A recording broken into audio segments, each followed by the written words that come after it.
नेही नागरिदास अति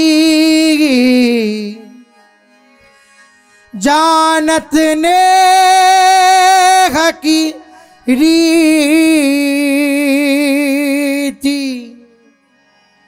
दिन दुलराई लाडली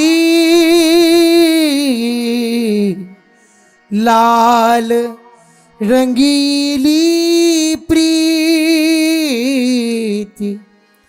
दिन दुलराई लाडली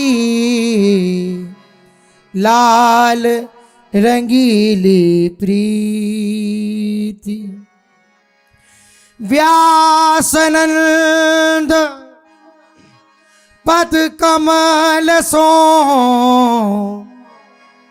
जाके तृण विश्वास जेहि प्रताप यह रस कहो अरु वृंदावन वास जेहि प्रताप यह रस कहो अरु वृंदावन वास भली भांति से ओ विपिन तजी बंधुनी सो हेत सूर भजन में एक रस सूर भजन में एक रस छाड़ो नाहिन खेत सूर भजन में एक रस छाड़ो नाहिन खेत भजन पहुँच की कठिन खरी है। श्री नागरीदास जी महाराज महान वैराग्य सिंहासन पर विराजमान प्रेम रस का रसास्वादन किए हुए महापुरुष हैं। एक ही लंगोटी शरीर पर रहती थी, दूसरा वस्त्र नहीं। कई कई दिन तक चतुरासी जी के महारस में लीलाओं में पदों का चिंतन करते हुए डूबे रहते, भिक्षा की भी शुद्धि नहीं रहती। तो प्यारी जू एक दिन स्वयं पधारी और नागरीदास जी को सुंदर अपना उच्छिष्टामृत दिया और कहा, मुझे अच्छा नहीं लगता कोई ब्रज 84 कोश में भूखा रहे, अच्छा नहीं लगता। ठीक है, तुम वैराग्य पूर्वक भजन करते हो, लीलाओं का चिंतन करते हो, लेकिन भिक्षा मांगो, माधुकरी वृत्ति से रहो, भूखे मत रहो, मुझे अच्छा नहीं लगता। हमारी श्री जी स्वयं नागरीदास जी को अपने कर कमल से उच्छिष्ट दिया और आज्ञा करी कि यहाँ भूखे मत रहो, ब्रज 84 कोश में कोई भूखा रहे, मुझे अच्छा नहीं लगता। माधुकरी वृत्ति से अपने उदर का पोषण करो, ब्रजवासियों के घर से जाओ, टूक मांग कर लाओ। श्री जी ने स्वयं आदेश किया। पहले वृंदावन ही वास करते थे नागरीदास जी। एक घटना घटी जिससे बरसाना वास की लीला बन गई। रासमंडल पर श्रीमद् भागवत की चर्चा हो रही थी, बड़ा रासमंडल, और पूज्य जन चर्चा कर रहे थे। प्रसंग चल रहा था धेनुकासुर वध का। तो लालजू के महाराज अपने ब्रजमंडल की रक्षा के लिए कैथ के वृक्ष में जो गधा बना हुआ धेनुकासुर था उसका पैर पकड़कर प्रहार किया। तो जब वो ये चर्चा कर रहे थे कि लालजू के कर कमल में धेनुकासुर जो गधे रूप में था उसका पैर लालजू अपने हाथ में पकड़े हुए थे, उस समय नागरीदास जी का चिंतन चल रहा था। हरि उर मुकुर बिलो की अपन पो विभ्रम विकल मान जुत भोरी, तो चिबुक सुचारु प्रलोई प्रबोधत, पी प्रतिबिंब जनाय निहोरी। ये आज निकुंज मंजू में खेलत, नवल किशोर नवीन किशोरी, इस पद का चिंतन कर रहे थे। और ये लीला चल रही थी कि लालजू सी लाडली जू के चिबुक को दुलार करते कह रहे प्यारी जू, ये और कोई नहीं, जो आप हमारे वक्षा स्थल में प्रतिबिंब देख रहे हैं ये आपका ही है। हरिउर मुकुर बिलो की अपन पो, विभ्रम विकल मान जुत भोरी। तो लालजू महाराज चिबुक सुचारु प्रलोई प्रबोधत, जहां प्यारी जू के चिबुक पर कर कमल रखे हुए वहां गधे का धेनुकासुर का चरण, ऐसा तो लीला तो वो भी है, पर ये इतने महामाधुर्य रस में कि मूर्छित हो गए सुनकर। अब अचानक कोई मूर्छित हो जाए, और बड़े जनों में कथा कह रहे थे तो उन्होंने कहा ये क्या हुआ, कथा में भंग पड़ गया ना सब। अचानक नागरीदास जी को चेतना जल आदि के द्वारा दिलाई गई और कहा क्या हो गया था, तो कुछ नहीं, ऐसे ही मूर्छा गई थी। तो उन्होंने कहा तुम्हें हमारी शपथ है, सत्य बोलना पड़ेगा। बोले सत्य बोलेंगे तो फिर महाराज कहीं नाराज ना हो जाओ। आप वर्णन कर रहे थे कि लालजू के कर कमल में धेनुकासुर, और उस समय हमारी लीला चिंतन चल रही थी कि लाडली जू के चिबुक को प्रणो। तो ऐसे सुकोमल लालजू, अति सुकुमारी लाडली, पी किशोर सुकुमार, उनके कर कमल में गधे का हाथ, ये हमारे सुनने की क्षमता नहीं, हम ये बर्दाश्त नहीं कर सकते, इसलिए मूर्छित हो गए। कहाँ प्यारी जू का सुंदर मृद चिबुक प्रलो रहे और कहाँ धेनुकासुर गधे का पैर हाथ में लिए। ये तो बड़े जनों को अच्छा नहीं लगा। ये तुम तो अपनी बड़ी ऊंची स्थिति कह रहे हो, तो भाई विरोध शुरू हो गया। सत्य पर चलने पर उसका परिणाम विरोध होता है। जब बड़े जनों के द्वारा विरोध हुआ तो फिर श्री जी की इच्छा समझकर बरसाने चले गए, और बरसाने में समाधि बनी है। जब आप प्रदक्षिणा करते हुए जाएं तो श्री जी के बगीचे में ही समाधि बनी हुई, ऊपर ही। नागरीदास जी बरसाने में गहवर मन में रहकर श्री स्वामिनी जी का निरंतर भजन करते।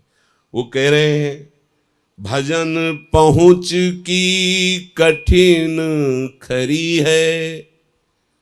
ये भजन बहुत कठिन है करना। एक पद में कहा, जहां लिखा है खरोई तो वहां महापुरुषों ने कहा बड़ोई। बड़ोई कठिन है भजन ढिग ढरिबो। भजन के समीप मन को पहुंचाना बड़ा कठिन है। विषयों के समीप तो सबका मन स्वाभाविक जाता है। जैसे पानी को कहीं भी छोड़ो नीचे ही जाएगा, ऐसे मन और इंद्रियों को कहीं भी छोड़ो वो विषयों में जाएगा, भोगों में जाएगा। अगर पानी को ऊपर चढ़ाना है तो यंत्र की जरूरत पड़ेगी। ऐसे ही मन को यदि प्रियालाल में लगाना है तो मंत्र की जरूरत पड़ेगी। बिना मंत्र के मन प्रियालाल के दासी भाव, सहचरी भाव को या भाव देह को नहीं प्राप्त होता है। तो कह रहे बड़ो ही कठिन है भजन ढिग ढरिबो। भजन के समीप मन को लगाना बहुत कठिन है।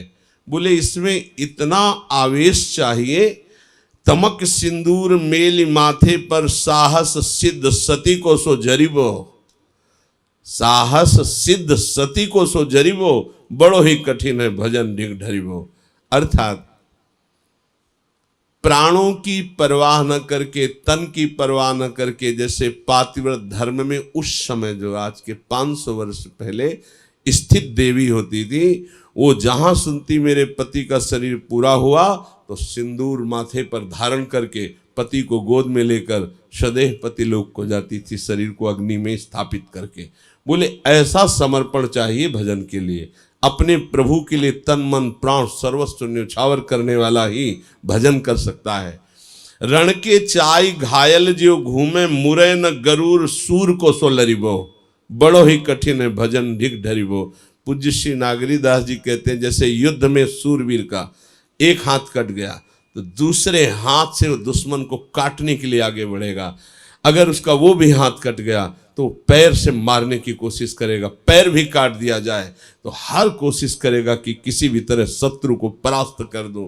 बोले रण के चाय घायल ज्यों घूमे, मुरे न गरूर सूर को सोलरिवो। हर जगह परास्त हो रहा है, लेकिन साधक की कोशिश है मैं इसी जन्म में भगवत प्राप्ति करूंगा। हरा के देख लो, मैं अविनाशी का बच्चा हूं, कितनी बार हारूंगा लेकिन जीतूंगा। काम क्रोध लोभ मोह मद मत्सर सबकी धज्जियां उड़ाऊंगा। ऐसा सूरवीर चाहिए कि जैसे अंग कट जाने पर भी युद्ध भूमि में पीठ नहीं दिखाता, ऐसे ही कितनी बार भी कैसी भी परिस्थिति आवे, अनुकूल प्रतिकूल मान अपमान निंदा स्तुति, इसकी कोई परवाह न करके भगवत प्राप्ति के लिए भजन में डटा रहे। बड़ो ही कठिन है भजन ढिग ढरिबो। नागरी दास सुगम जिन जानो, श्री हरिवंश पंथ पग धरिबो। बड़ो ही कठिन है भजन। बोले खिलवाड़ मत समझना, ये जो प्रियालाल के प्रेम मार्ग में कदम रखना, चढ़ के मैन तुरंग पे चलिबो पावक माई। प्रेम पंथ अति कठिन है, सबको निभत नाई। नागरी दास जी कह रहे हैं सावधान मति रति सौ चलनो। हर क्षण सावधान रहना, बहुत बड़े बड़े ठग लगे हैं। पग धरी गाढ़ी प्रेम गरी है, इस प्रेम गली में बहुत संभाल के पग रखना, मजबूत पग रखना। चाहे जितना झंझावात आ जाए, पग तुम्हारे पीछे ना हटने पावे। चाहे काम, चाहे क्रोध, चाहे अपमान, चाहे निंदा, चाहे रोग, चाहे मृत्यु ही क्यों ना आ जाए, अब कदम जहां रख दिए वहां से पीछे नहीं हटेंगे। ऐसा सूरवीर चाहिए भजनानंदी। बोले भजन पहुंच की कठिन खरी है, दशा समेत ढरे ढंग यही यही टोट प्रकृति बिगड़ी है। बोले अपनी दशा को समेटो, संसारिक दशा में मत आओ, तुम भागवतिक महापुरुष हो। अपनी इंद्रिय और मन को समेट करके प्रियालाल के चरणों में लगा दो। अगर ऐसा नहीं किया तो कह रहे यही टोट प्रकृति बिगड़ी है। यही तुम्हारी जो कमजोरी है, यही जो अंदर की विषय लोलुपता है, यही तुम्हें सहचरी भाव नहीं जागृत होने दो रहा है, यही प्रिया प्रीतम की प्राप्ति नहीं होनी। कमजोर मत बनो, अपनी दशा को मजबूत करो। जीवित मर जाए उलट आप में समाए, यह दिलगिरी। मरना पसंद है, गलत काम नहीं। मरना पसंद है, प्रिया प्रीतम के विमुख आचरण नहीं। तो कह रहे पहुंचन की कठिन खरी है। भजन के मार्ग में पहुंच होना इसीलिए क्योंकि हम कमजोर हो गए हैं। श्री गुरु प्रसाद वस्तु सो जोरे, रही संभार में मन भगरी है। बोले कैसे कमजोरी जाएगी? बोले गुरु प्रसाद से, गुरु कृपा से। गुरु चरणों में चित्त को जोड़ दे, अपने चित्त का ध्यान गुरु चरणों में रहे, उनकी आज्ञा में रहे। बोले मन जो है गुरु चरणों से भागता है, गुरु आज्ञा से भागता है। बोले यही बिगाड़ देता है भजन मार्ग को। श्री रसिक नृपति के पाछे लागे, सुखद भक्ति सद संपत्ति धरी है। रसिक नृपति श्री हरिवंश जो, उनके पीछे जो गुरुदेव रसिक जन है, बोले उनके पीछे लगे, आगे संपत्ति धरी हुई मिलेगी, तुम्हें कमानी नहीं पड़ेगी। क्योंकि कई बच्चा के पेट और घर घट करे विनाशन, तुम बच्चा बन गए हो रसिकों के, तो तुम्हें प्रिया प्रीतम निश्चित मिलेंगे। और न बलबित नागरी दास श्री व्यास सुवन जो निधि सगरी है। इस मार्ग में और कोई बल नहीं है। आचार्य कृपा, हरिवंश कृपा, इष्ट कृपा, गुरु कृपा, ये सब एक ही कही जाती है। बोले इसी कृपा बल से साधक प्रिया प्रीतम को प्राप्त करता है। नागरीदास जी मूर्तिमान वैराग्य रूपी सिंहासन पर विराजमान, अनुराग रस का रसास्वादन किए हुए महापुरुष। तो इन महापुरुषों की कृपा से ही हमें आचार्य और गुरु निष्ठा प्राप्त होती है। आचार्य और गुरु निष्ठा से ही हमें ये दुर्लभ प्रियालाल के चरणों का प्रेम प्राप्त होता है। नागरीदास जी ने कहा है कि समस्त इंद्रियों को अंतर्मुख करके, उनकी वासनाओं को भस्म करके, उसकी राख को भी उड़ा दे, वो जीवन मुक्त प्रेमी परमहंस। मतलब चिन्ह भी न रह जाए भोग वासना का। भोग वासना की तो बात जाने दो, समस्त इंद्रियों को अंतर्मुख करके, उनकी वासना को भस्म करके, उसके राख को भी उड़ा दे। अर्थात त्याग और त्याग की वृत्ति का भी त्याग, और प्रिया प्रीतम के अनुराग में ध्यान ही नहीं है, न अपने देह का, न रात का, न दिन का। बढ़े आनंद मोद सबके महाप्रेम सुरंग रंगी, और न कछु सुहाय तिनको जुगल सेवा सुख पगी, निस देउस जानत नाही सजनी एक रस भींज रहे। ये हुआ कि इंद्रियों के विषयों को भस्म करके उनके राख को भी उड़ा दिया, अर्थात दिन है कि रात ऐसा पता नहीं। रात दिन प्रिया प्रीतम में इतना डूबे, कब दिन गया कब रात गई, कौन वार कौन नक्षत्र कौन ग्रह कौन व्रत कौन, सब स्मृति के बाहर हो गया। स्मृति में केवल श्यामा श्याम। ऐसी स्थिति रसिकों की होती है, परमहंसों की होती है। तो ऐसे परमहंसों में शिरोमणि श्री नागरीदास जी कृपा करें और हम सबका मन जहां उनका मन लगा है वहीं पहुंचावें, प्रिया प्रीतम के चरणों में मन पहुंचावें। इन्हीं सब रसिकों की कृपा से ही प्रियालाल की कृपा का परिचय मिलता है। कहो कृपा उपजय के भांति, तो रसिकन संग फिरे दिन राती। तो रात दिन हमारा मन इन रसिकों की आज्ञा में रहे, यही दिन रात इनकी कृपा का अवलोकन है। चलो नाम कीर्तन करते हैं। राधा राधा।